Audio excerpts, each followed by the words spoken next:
Well, welcome back. Thank you so much for staying with us tonight here on this final day of voting, election 2024. Many people are keeping a close eye on the presidential race. You think?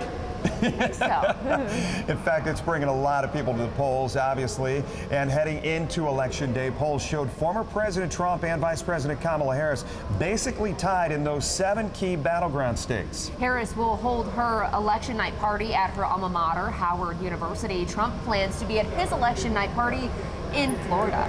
Our team coverage continues here tonight on WTOL 11. We want to check in with our Silver Barker. She is back in the studio. She was out at a few polling places earlier talking with voters in both Lucas and Wood counties. So what were the lines like today and what did they have to say?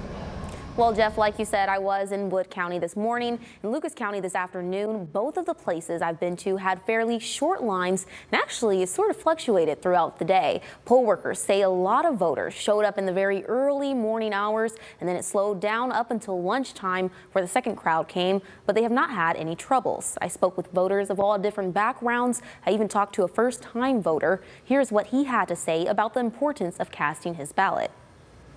You can't really have your voice heard unless you go do something about it. And, you know, with this presidential election being a big one, you know, a lot of stakes. And, you know, I just felt like my voice needed to be heard, and voting was a way to do that. Now, I've also been in contact with Wood County Board of Election Director Terry Burton for updates. He says everything is running smooth. A poll worker for Lucas County says the same. We'll have much more live coverage on election with Jeff and Kaylee in just a few minutes. We'll be right back.